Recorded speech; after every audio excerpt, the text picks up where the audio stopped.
Mail का chapter हम पढ़ा रहे थे, संबंध, जिसके पहले हम बेसिक चीज़ों के बारे में बताए थे, जैसे समुच्चय। समुच्चय किसे कहा जाता है, उसका अवयव किसको कहा जाता है, ये सब चीज़ पहले हम बता चुके हैं। उसके बाद हम लोग जानेंगे इसमें उप समुच्चय क्या है, यानी कि सबसेट। ध्यान दीजिए, यहाँ पर परिभाषा लिखे हैं हम, ए तथा बी दो अरिक्त समुच्चय इस प्रकार हो कि ए का प्रत्येक अवयव बी का भी अवयव हो तो समुच्चय ए को बी का उप समुच्चय कहा जाता है। ध्यान दिया जाए, इसे ए उप समुच्चय बी से सूचित किया जाता है। ध्यान दिया जाए, इसमें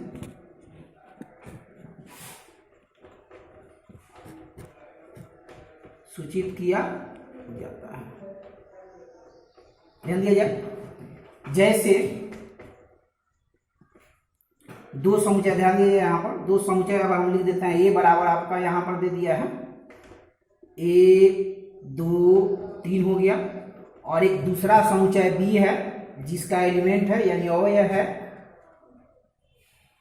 1 2 3 4 5, इस तरह से कुछ भी हो सकता है। तो ध्यान दिया जाए, इस दोनों समुच्चय, पहला समुच्चय ए का अवयव है 1 2 3 है, दूसरा समुच्चय बी का अवयव है इसमें 1 2 3 4 5 है।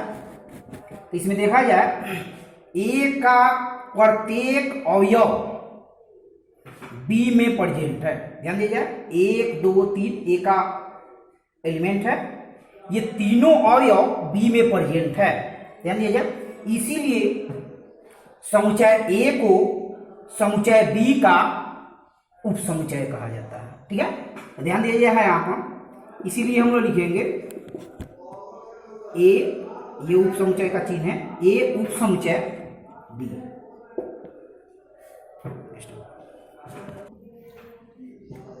दूसरा है इसमें समुच्चयों का कार्तीय गुणन, कार्टेशियन प्रोडक्ट ऑफ सेट। ध्यान दीजिए, इसमें यहां परिभाषा लिखे हैं, यदि ए एवं बी दो समुच्चय हो तो इनके कार्तीय गुणन को ए क्रॉस बी से सूचित किया जाता है। ध्यान दिया जाए, दो समुच्चयों का कार्तीय गुणन का अर्थ ये हो गया कि पहले समुच्चय के प्रत्येक अवयव से दूसरे समुच्चय के प्रत्येक अवयव का कर्मित युग्म बनाते हैं, और जो भी इस प्रकार से अवयव प्राप्त होता है उसके समुच्चय को कार्तीय गुणन कहा जाता है। ध्यान दिया जाए, एग्जाम्पल के द्वारा हम समझा देते हैं इसमें कार्तीय गुणन आखिर है क्या।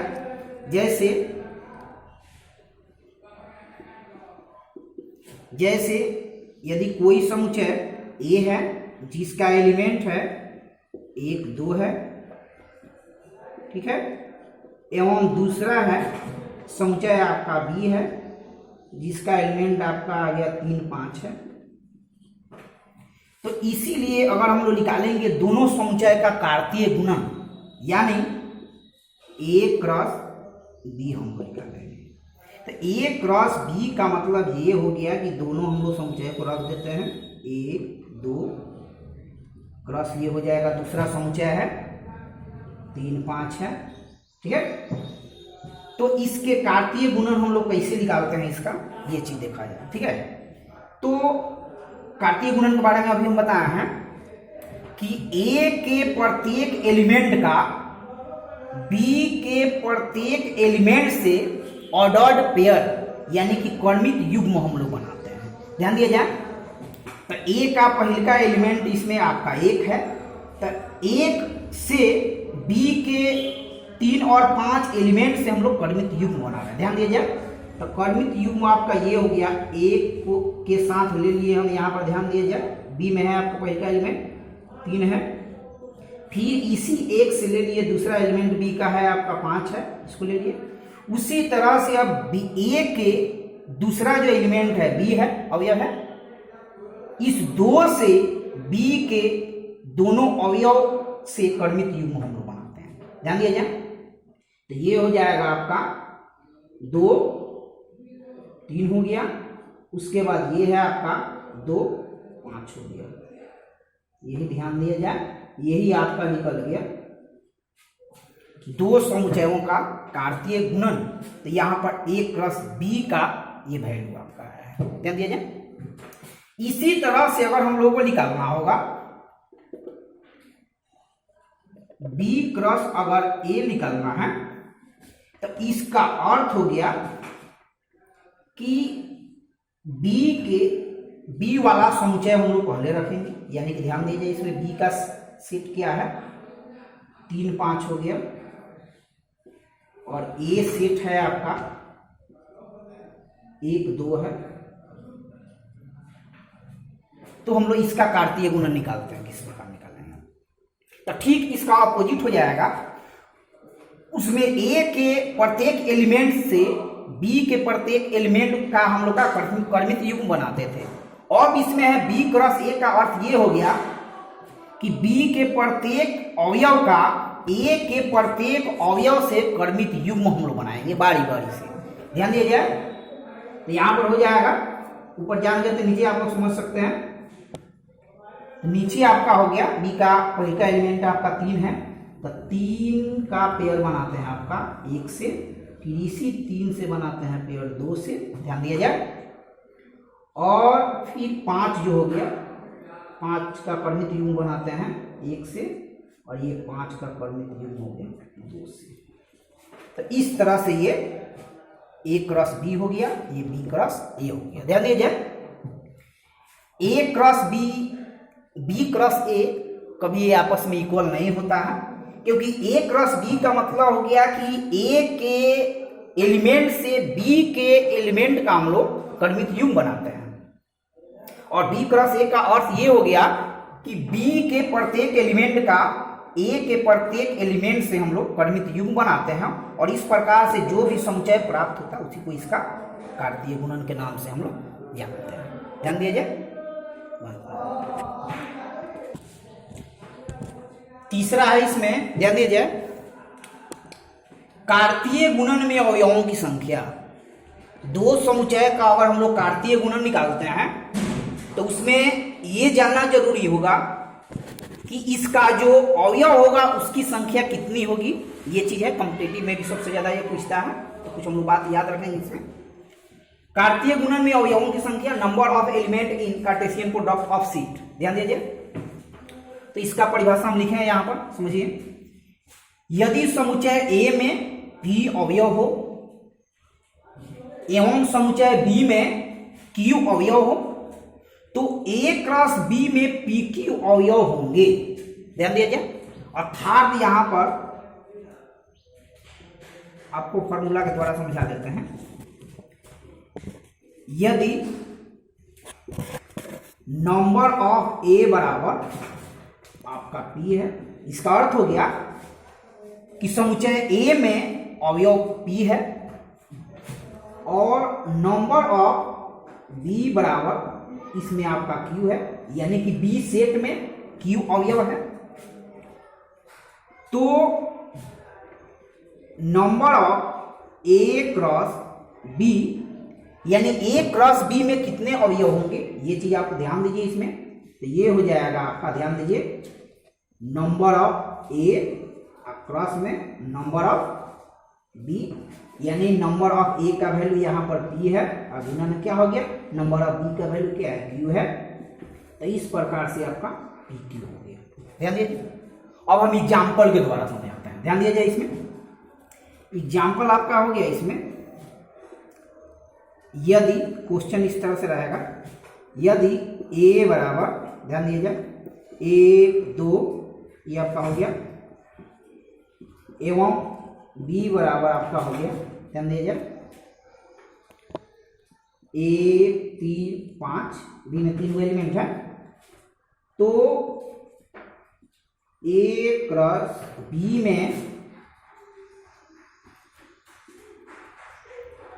B में अवयवों की संख्या अवयवों की संख्या निकाला है।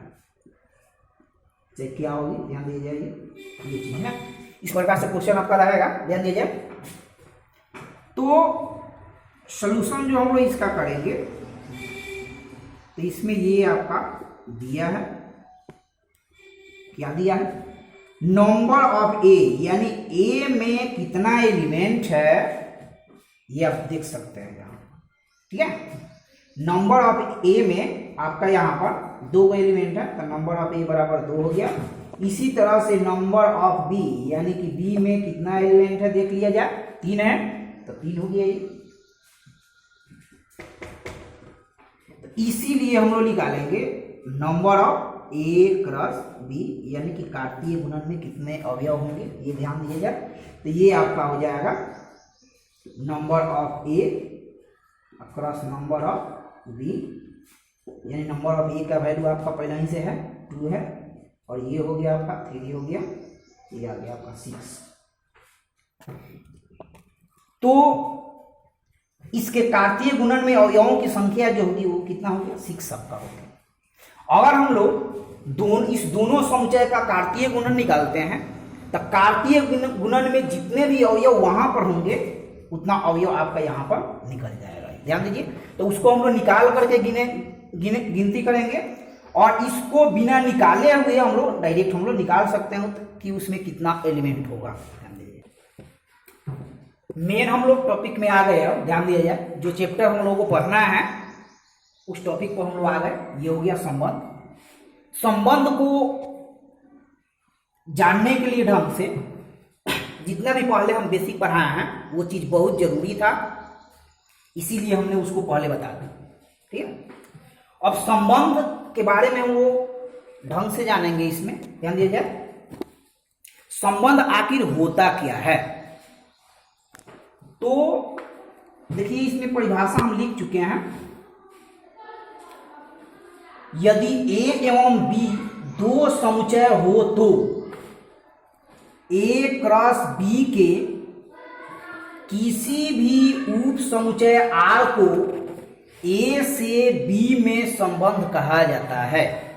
ध्यान दीजिए इसमें, यदि 2 समुच्चय ए तथा बी हो तो ए क्रॉस बी के किसी भी उप समुच्चय को आर को ए से बी में संबंध कहा जाता है।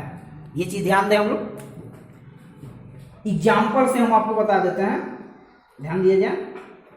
जैसे यदि ए बराबर आपका, ए में एलिमेंट आपका हो गया 1 2, ये हो गया, और कोई समुच्चय बी है जिसका एलिमेंट है 2 3, ठीक है, 4 यहां पे डाल देते हैं, ठीक है।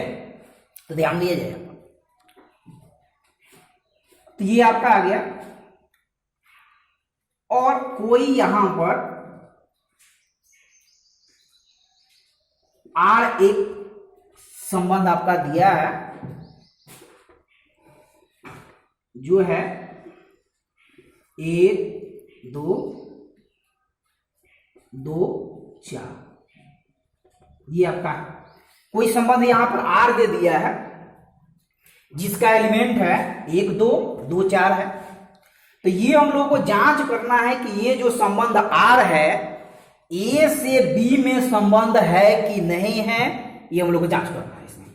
तो परिभाषा के द्वारा हम आप लोगों को बताएं, इसमें ए एवं बी 2 समुच्चय इस प्रकार हो, ये समुच्चय तो आपका दिया है, तो ए क्रॉस बी के किसी भी उप समुच्चय आर को ए से बी में संबंध कहा जाता है। तो आर आपका यहां पर दे दिया है, अब ये आर को हम लोग जांचेंगे कि ए क्रॉस बी का ये उप समुच्चय है कि नहीं है। अगर ए क्रॉस बी का ये उप समुच्चय है तो ये ए से बी में संबंध है, नहीं तो ये ए से बी में संबंध नहीं है। ये चीज देखा जाए, ध्यान दिया जाए, इसीलिए हम लोग यहां पर निकालते हैं ए क्रॉस बी, ध्यान दिया जाए, यानी कि ए और बी का कार्तीय गुणन हम लोग निकाल रहे हैं, और उस कार्तीय गुणन में आर को खोजेंगे कि कार्तीय गुणन में आर जो है उसका उप समुच्चय है कि नहीं है। उप समुच्चय अगर होगा तो ये ए से बी में संबंध है, नहीं तो संबंध नहीं है। ध्यान दीजिए, तो ए क्रॉस बी यही आपका हो गया। ध्यान दीजिए, ए का एलिमेंट हम लोग लिखते हैं 1 2 हो गया, क्रॉस, ये आपका हो गया बी, ध्यान दिया जाए बी का एलिमेंट है 2 3 4 हो गया। अब ए क्रॉस बी कैसे निकालते हैं इसके पहले तो आप लोग बताया है, देखिएगा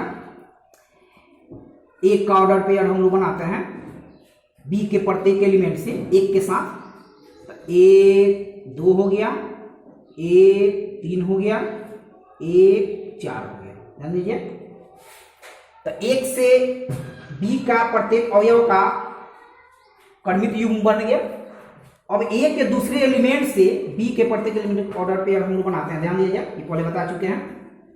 तो ये हो गया 2 2 है, उसके बाद हो जाएगा 2 3 हो जाएगा, उसके बाद हो जाएगा लास्ट आपका 2 4 हो जाएगा।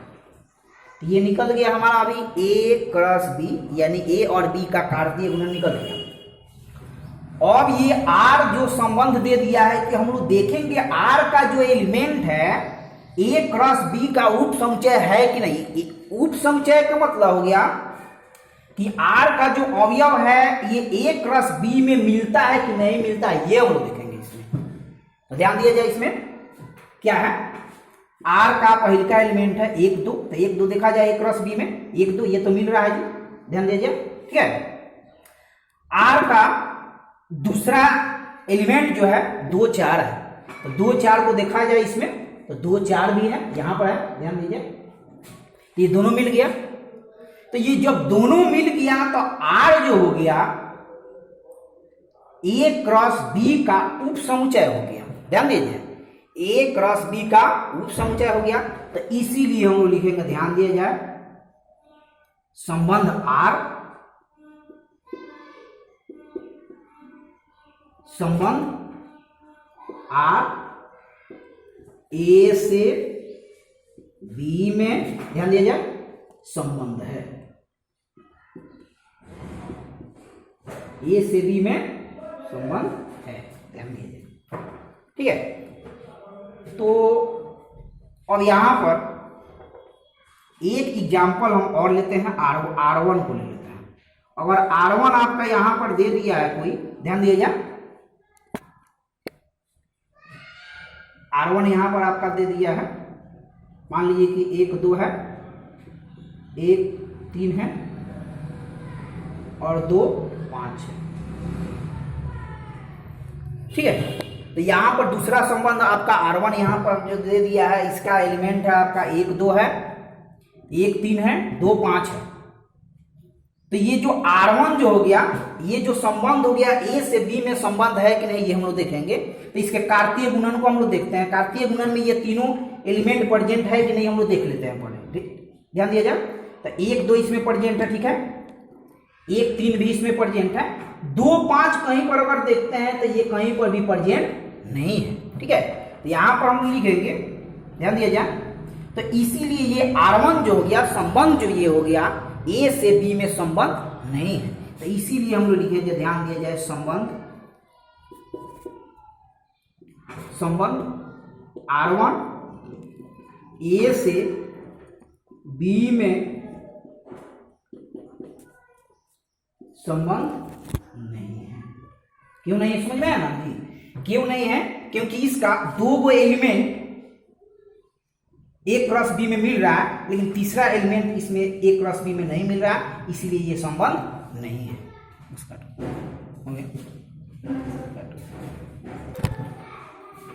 नोट में कुछ बात इसमें देख लीजिए, अगर कोई संबंध जो है आर है, जिसका एलिमेंट है 1 2 है, 3 4 है, ध्यान दिएगा, ठीक है। तो इसमें पहले का जो अवयव हो गया 1 2 हो गया, ये बिलोंग्स करता है आर से, यानी ये संबंध में है। दूसरा जो हो गया 3 4 जो है, ये भी बिलोंग्स करता है आर से, इस संबंध का अवयव ये है, इसका अर्थ ये हो गया, ठीक है। तो यहां पर ध्यान दिया जाए, तो इसीलिए हम लोग लिखते हैं एक संबंधित है किससे, 2 से, ध्यान दिया जाए। और इसमें देखा जाए 3 संबंधित है 4 से। इसको हम लोग पढ़ते हैं, शॉर्ट में इसको पढ़ते हैं, ध्यान दीजिए। 1 रिलेटेड टू 2, 3 रिलेटेड टू 4, इसका अर्थ ये। और यहां पर अगर हम लोग देखें 5 नॉट रिलेटेड टू 6, तो जो संबंध में आपका एलिमेंट है उसको हम लोग इस प्रकार से सूचित कर सकते हैं। तो कहीं पर 1 रिलेटेड टू 2 दे दिया तो घबराने की जरूरत नहीं। इसका अर्थ हो गया कि 1 संबंधित है 2 से, 3 संबंधित है 4 से, लेकिन 5 संबंधित नहीं है 6 से। इसका अर्थ ये हो गया नोट में बात, ठीक है।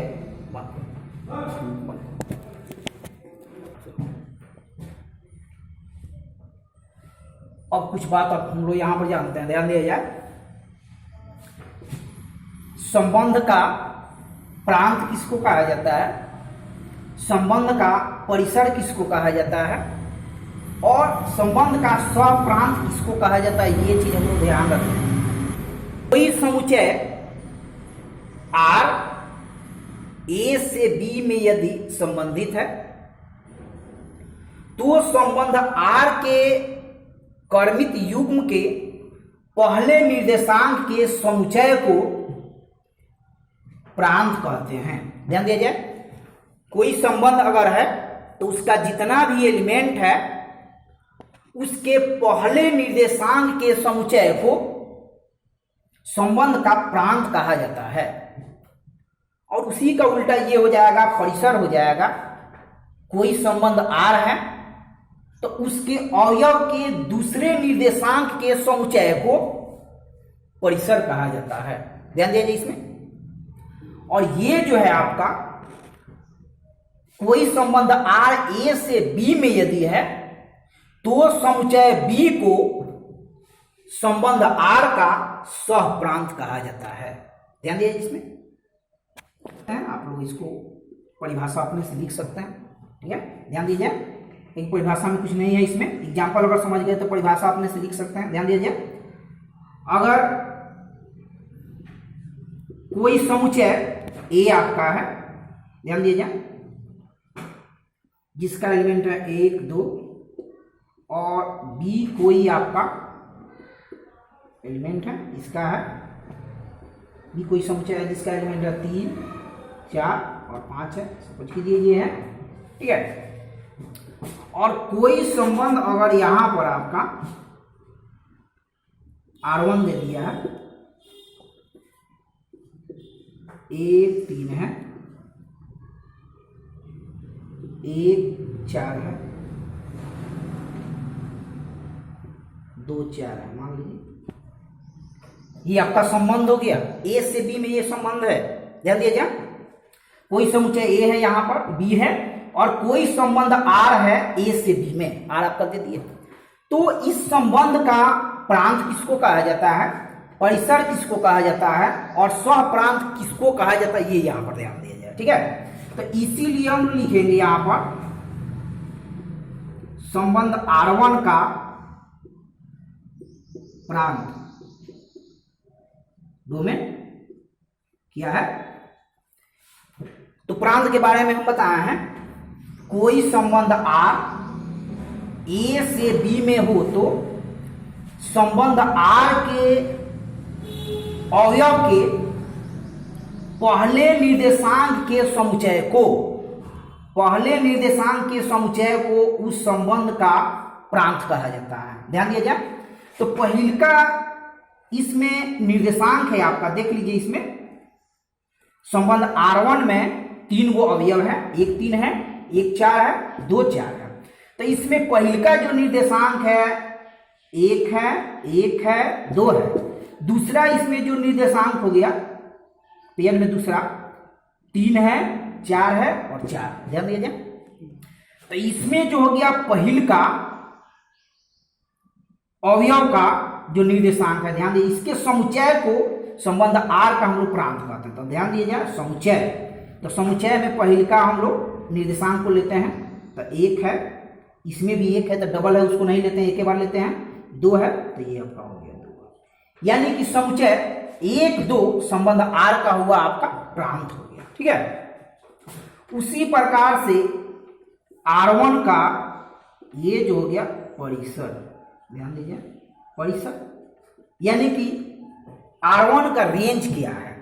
तो इसमें पहले का निर्देशांक लिए थे, तो इसमें R1 का हम लोग दूसरा निर्देशांक ले लेते हैं, यही इसका परिसर कहा जाएगा। ध्यान दीजिए, तो दूसरा निर्देशांक का समुच्चय आपका क्या हो जाएगा, ध्यान दीजिए, इसमें ये 3 है, यहां पर 4 है, दूसरा पार्ट में यहां पर भी 4 है, 2 बार है तो एक ही बार हम लोग लिखेंगे। तो ये आपका हो गया परिसर हो गया, संबंध R का ये R1 का ये आपका परिसर हो गया। अब हम लोग जानते हैं इसमें कि R1 का